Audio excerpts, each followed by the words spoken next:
Hey, everybody. Thank you so much for joining us today on the Internet Safety Day. My name is Jackie Gittens, and here with me is Special Agent Stephen McCallum. And we're special agents with the GBI Child Exploitation and Computer Crimes Unit. We are also members of the Internet Crimes Against Children Task Force, and we are so happy to have you join us for this presentation on Internet safety. This is a topic that we get asked to present on all of the time. The internet and social media platforms are ever changing, and so we just wanted to put this presentation together to help you as parents kind of understand a little bit more about the dangers of the internet and how you can keep your children safe online. So if you're ready to get started, here we go. The first things first, before you can protect your child online, you must protect your home and understand a few things. And that starts with securing your home and internet from predators. So Stephen, how can we protect our home Wi-Fi from online predators? Well, there's a few things you can do. Make sure that your wireless account is password protected. That way someone has to have the password to get onto the Wi-Fi. You can use a password manager to kind of track all these passwords, and then don't share your passwords with others. So a complicated password is always best. It's not always going to be the easiest to remember. However, you do want to use a combination of lowercase letters, uppercase letters, numbers, symbols, things like that. And you can consider changing that password at different points in time. You don't have to keep the same password forever. Exactly. So if you have friends or family that's coming over to visit you and you feel comfortable sharing your Wi-Fi password with them, please feel free to do so. However, if you're having someone over only occasionally and you share your password with them, and then you want to make sure that they no longer have access to your Wi-Fi, because as you all know, once you share your home Wi-Fi password and that's entered into your friend or neighbor or family member's cell phone or laptop device, they will automatically be able to connect to your home Wi-Fi, regardless of whether they're in your home or not. So if they're within your Wi-Fi range, for example, if they're sitting in their car outside of your home, they can still possibly have access to your home Wi-Fi. So there's ways that you can go about changing your Wi-Fi password to make sure that it's not easily accessible. So some of the topics we're going to talk about today are going to be how to teach your child to be safe online. We're going to talk about some parental controls and how to set those up on your child's phone. We're going to try to educate you about these popular apps that your child may be on and some of the dangers of those, how to remove, and basically removing some of these devices from the child at specific parts of the house and at specific times of the day, such as in their bedroom at night. How you can examine these devices frequently to make sure you know what your child is doing, and some tools that can be on your cell phone to help with that monitoring. All right, so one of the resources that we push out quite frequently is the National Center for Missing and Exploited Children, or NCMEC for short. They have a web-based platform known as NetSmarts. You can see it at the bottom right-hand corner of your screen, NETSMARTZ. And you can access this website, and they have a plethora of resources specifically for internet safety, cell phone safety, smartphone questions and answers, as well as parental guides for smartphone safety. If you just do a quick Google search for NetSmarts, you'll be able to find these resources for you. It's important to note that they offer age-appropriate and age-relevant resources, such as presentations for elementary school students, middle school students, and high school students. Not only do they have tip sheets for parents, they also have presentations and activities that parents and students can do together at the home. So that's one of the resources that you as parents can utilize to educate yourself more on internet safety and a variety of other topics of interest. So we'll talk a little bit about parental controls, and basically these controls that prevent the child from accessing inappropriate different places online. So that can be implemented in a few ways. You can use your cell phone to kind of set those parental controls. The computer has different, whether you're on an Apple or a Microsoft, there's going to be different ways you can set those parental controls, just limiting what your child has the ability to go to and see. the internet service providers such as AT&T and Charter and things like that have their own parental controls, and search engines and chat software settings can help you do that as well. Exactly. So let's go into a little bit of parental controls as it applies to Apple iPhone devices. I know not everyone has iPhones. A lot of you may have Android devices, Samsung, Galaxy phones. However, this presentation, just for the graphics that we were able to pull directly from Apple, this presentation will focus on iPhones directly. So Stephen, take it away. What sort of Apple iPhone parental control features do they offer? Okay, this is the time if you wanted to pause the screen, you could kind of follow. There's some areas here where you can stay on the iPhone in settings where you'll do that. But you can basically restrict. There's some built-in features that allow you to restrict certain apps altogether, or certain apps temporarily. So you can turn off. Okay. You can temporarily turn off the home screen. You can turn off mail and things like that. And if you go to these settings, if you're looking at the slide with me here, you can go through here, these directions here that allow you which apps to access and not. Because depending on the age of your child, the maturity level of your child, you may not want them to have access to the FaceTime feature. You may not want them to have access to the camera feature. It's just dependent on what you feel comfortable and what you want your child to be able to access on their cell phone. Because even though it's their cell phone, you've given them a cell phone to have and to use, we still want the parents to be in control of that device. And by allowing the child to have access to the built-in apps already installed on the cell phone is just going to give you peace of mind that your children are being safe online. So another thing we want to address, in addition to allowing your child to have access to certain in-app features, is also to set limits on screen time. As you can see on the screen with us, screen time lets you know how much time you and your kids spend on certain applications, websites, and more. This way you can make informed decisions about how you use your devices and set limits that you'd like for your children to abide by. And certainly update. The iPhone is designed to protect your data and your privacy. Built-in security features help prevent anyone but you from accessing the data on your iPhone and on the cloud. All right, parents. So do you know what apps your kids are using on these devices? Let us just say that, let me go to the next screen. These are a lot of the devices, or I'm sorry, these are a lot of the apps that we see on kids' cell phones, whether it's Kik, Omegle, Kids Chat, Telenom, Meet Me. And I'll be honest with you, that little app in the bottom right-hand screen with the monkey, I'm not even sure what application that is, but that's just to show you that apps are ever changing. Back in my day when I was in high school and college, Facebook was the social media app to have and to use. Nowadays, kids aren't on Facebook. That's more for adults in the older generation. Now kids are on Instagram, WhatsApp, Kik Messenger, Discord, WhatsApp. And so for these next couple screens, please feel free to pause the presentation, take screenshots, jot notes down of a couple of these applications and kind of familiarize yourself with them and know what they do. Let me go to the next screen. Stay right there. So for example, Kik Messenger is an app used for communicating with friends in group chats or direct messages, but it also allows you to chat with strangers by accessing public chats to talk about interest or by using the search function.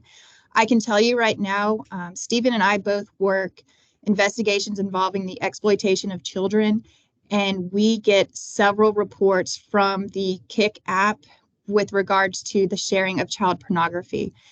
Kik is not an application that you want your children to have on their cell phones just due to the proliferation and the sharing of child pornography material on those applications. Also, you'll see Yubo, which was formerly titled Yellow.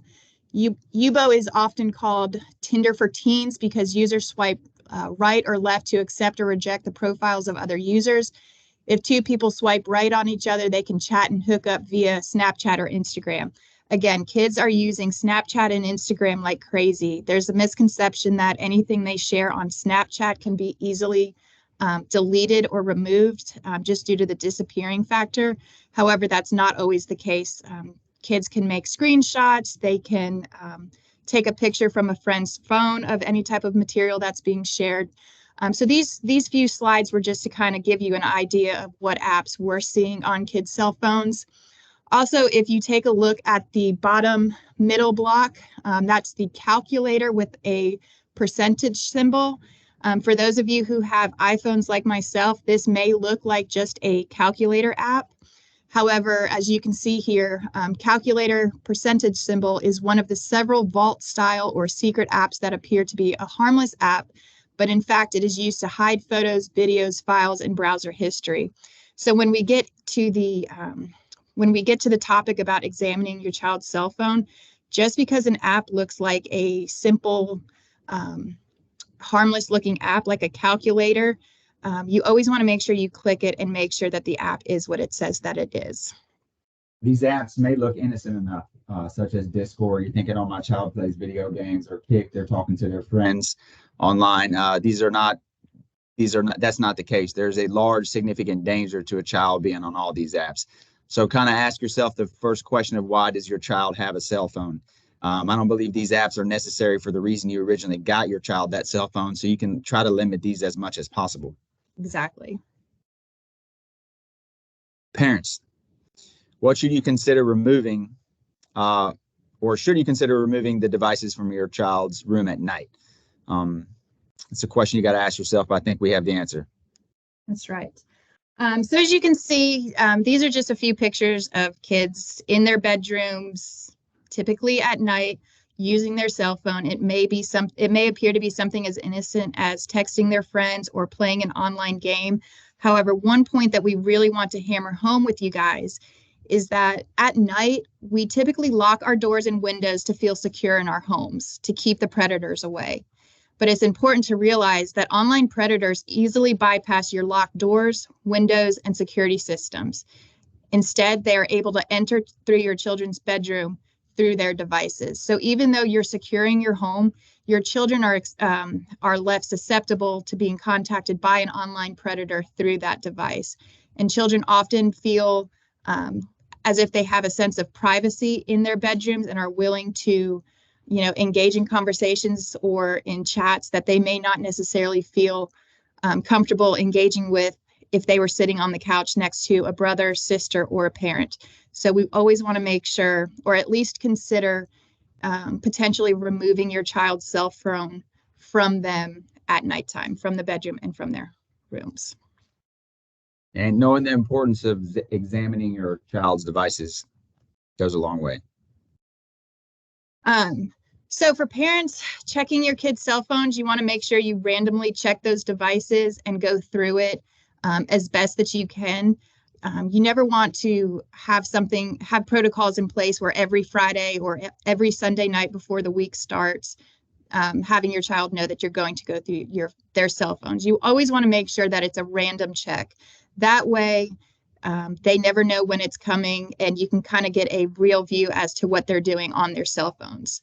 You also want to be the one that knows the password to the App Store and their social media accounts. That way you can do periodic check-ins without them even knowing.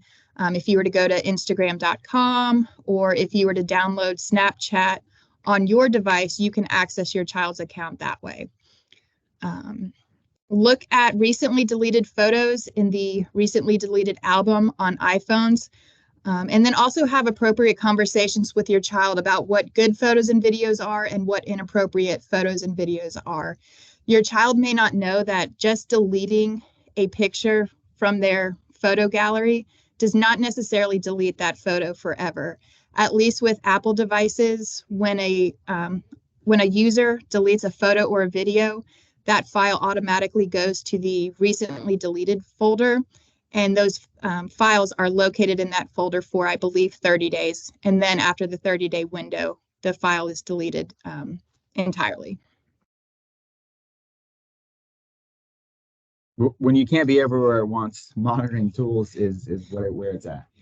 So one of the monitoring tools that Stephen and I have both extensively researched is known as Bark.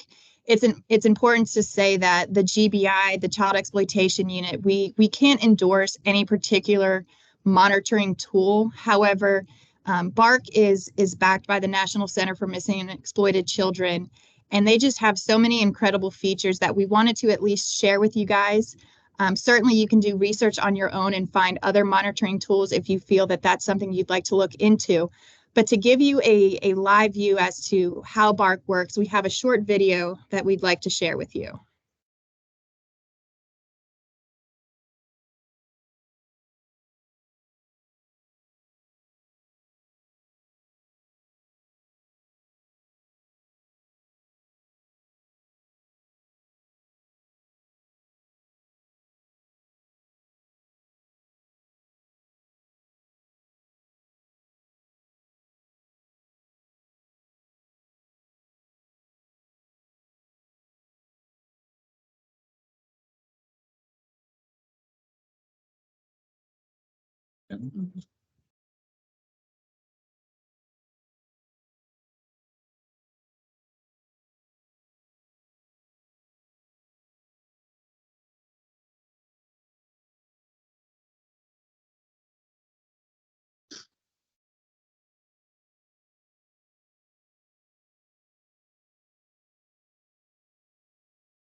All right, so as you guys can see, Bark is just a tool that you guys can have in your toolbox. I know how cumbersome it can be to have to check your child's phone weekly, bi-weekly, or however frequently you choose to do so. So this is just a tool to help you be in the know as to what your child is doing online. Like the video said, Bark allows you to filter websites, set location alerts, manage screen time, and most importantly, manage the content on your child's cell phone. And it's not so invasive, or at least your child may not realize the invasiveness of this app, because Bark will only send the parent or a guardian notifications of content of interest or things that are going on that they feel is relevant for a parent to know. These are just some results that Bark did in 2020 from a case study. It showed with regards to the category of violence, 88.5% of tweens and 94.1% of teens expressed or experienced violent subject matter or thoughts.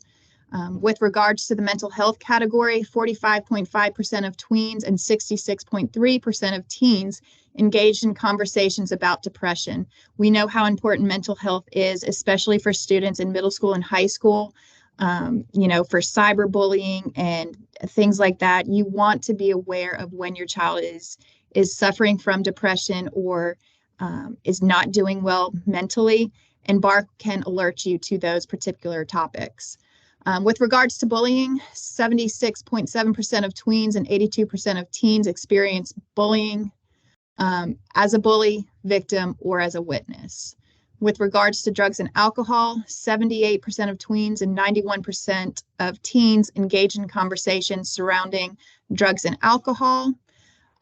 Self-harm and suicide, 41.4% of tweens and 66.6% of teens were involved in a self-harm suicidal situation.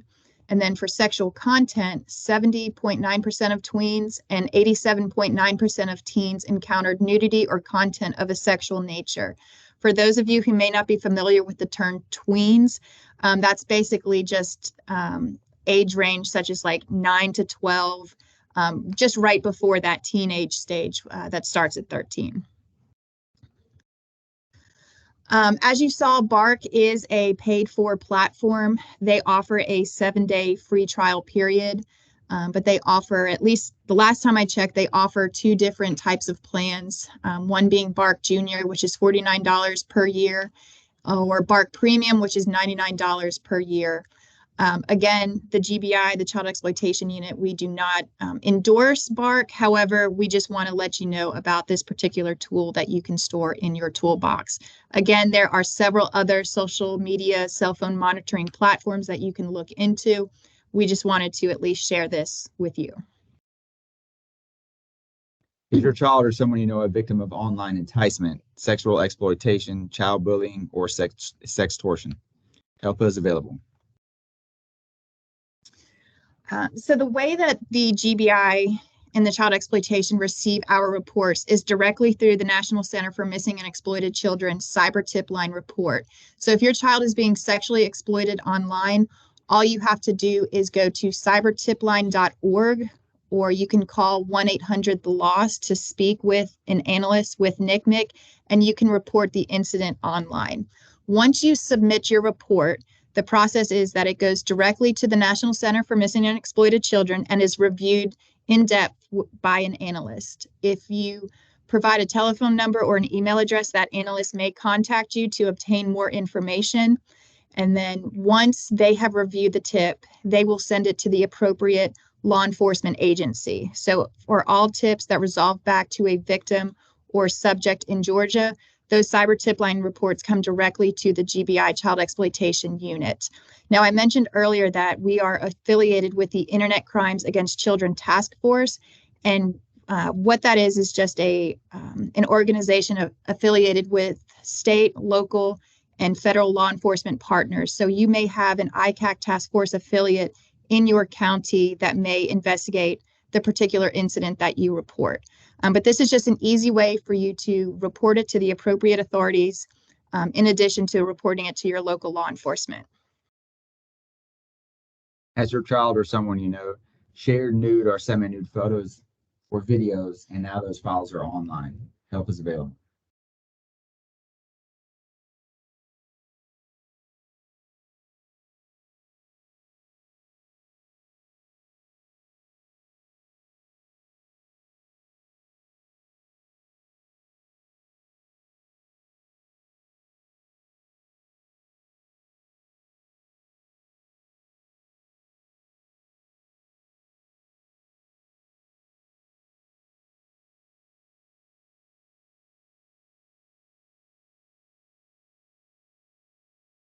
So I've personally worked many cases where I've spoke to parents, what I consider good parents, with children as young as 9 years old that they found out were involved in a very sexually driven chat online, sending images of themselves to somebody online. So even though you may know your child or think your child is too young to discuss some of these topics, we found out that that's just not the case. The child's ability to learn and use these devices sometimes astonishes me. And what they're learning in a lot of cases on a lot of these apps, if they get in touch with the wrong person, which is very possible, they're just learning stuff they shouldn't, and in really dangerous areas. So even though you may know your child and think they're not going to these places or doing these things, you need to review what your child is doing online and set these parameters on their devices. That's a really good point, Stephen. And we want to make sure that not only parents, but children as well know that NCMEC offers a feature known as Take It Down. Take It Down is a free service that can help you remove or stop the online sharing of nude, partially nude, or sexually explicit images and videos taken of you if the subject of the material is under 18 years old. So for children who may have fallen under peer pressure and sent a nude photo or a partially nude photograph of themselves, NCMEC is working with internet service providers to get those images taken down. So what you need to know is if you visit takeitdown.ncmec, that's ncmec.org, and click on the Get Started, click Started screen, you'll answer a few simple questions, select the image or video on your device that you're concerned about, and Take It Down will assign a unique digital fingerprint called a hash value to the image or photo. And NCMEC will work with whether it's Snapchat, Instagram, Facebook, WhatsApp to potentially take that particular file down. And we have a QR code here if you wanted to learn a little bit more. Again, remember, losing control of your image could happen to anyone, and you're not alone. For more information about how NCMEC can help, visit takeitdown.ncmec.org. So that completes our Internet Safety presentation for Internet Safety Day. We want to thank you guys for sharing your evening with us. It's a very important topic and ever-changing. So if you ever have any questions or concerns, please feel free to reach out to your local law enforcement agency, the GBI, or anyone, school counselors or anything like that. We are always here. We're always available to help. Our main concern is making sure that your children, our children, are safe online. And if if you feel your child is ever the victim of sexual exploitation, please fill out a cyber tip line report that will come straight to our office, and we will be sure to investigate and handle that accordingly. All right. Thank you for your time. Bye, guys. Thank you.